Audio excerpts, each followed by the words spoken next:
Hello, Graham Roberts Phelps here, going to talk to you about another time management tip. And this time, I'm just going to talk about meetings for a minute. Somebody asked me this on a training course recently. What about, managing the time of meetings? There's a couple of problems that happen. First of all, they don't start on time because not everybody's there and people are late and the chair says, oh, we better wait for John, or they go on too long, right? Or you spend an hour of your life in this meeting and then you come back a week later and no one's done any of the tasks or actions and we go back over the same points again and it's kind of like this Groundhog Day effect. And I always think it's amusing when you go in an office and there's a big meeting room and on the outside there's a label on the door saying board room and you look in and they're really bored, right? Oh, it's not spelled that way. Oh, okay. So here are a few principles. Now, it's easier to implement these if you're chairing a meeting, but it's not impossible if you're just an attendee. So the first thing is always start your meeting on time. I mean, really, always on time. If you've got 50% of the people that are supposed to be there and it's the time you're supposed to start, ta-da, start. It's disrespectful to everybody else if you don't. The second thing is limit people's contribution. So if somebody is waffling on a bit and overcooking the cake, just say, let me just stop you there, Bob. I'd just like to get everybody's viewpoint on this.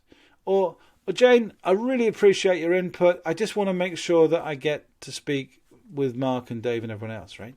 So limit contribution and make sure that when you do ask for contribution, always ask for the slightly more concise people first. Because if the one long-winded, verbose person speaks first, well, they set the standard for everybody else.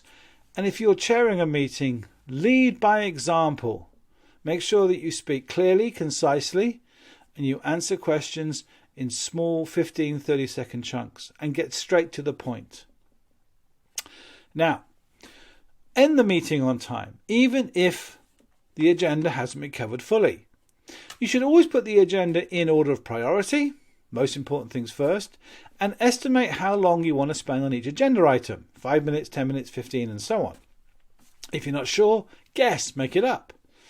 If the discussion is going well and you want to extend it, of course, you can do that. But just having these little mini time slices in there, Parkinson's law in effect, if you like, will actually make people more focused and more conscious of time. Now, how do you finish a meeting on time? If you're the chair, you simply say, right, we've only got 5 minutes left. Let's quickly summarize or let's quickly do the last 2 points on the agenda. If you're an attendee and it's 5 minutes to the end of the meeting, you say, Chair, sorry to interrupt. We've only got a few minutes left. I do have to leave at, whatever the end of the meeting is. Can I suggest we kind of wrap this up or maybe just cover off these last 2 points quickly? Don't forget, you do have the power of influence, even if you don't have the power of control, right? And if you are really sharp and you know the meeting is likely to overrun, when you first walk in the meeting room, go to the chairperson, perhaps out of earshot of everybody else, and say, I do have to leave on time today.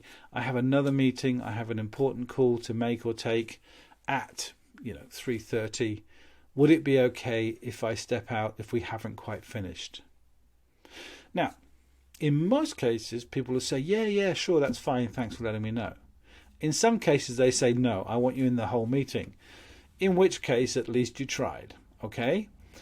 And the last point is this. Make sure the room you have a meeting in has got a clock in it so you can keep looking at it when people are talking or keep aware of the time. And if you haven't, take out your phone, put a clock on it, take off your watch, put it in front of you, and make time a commodity in the meeting. Hope you found this interesting. Hope you found this useful. Thank you for watching.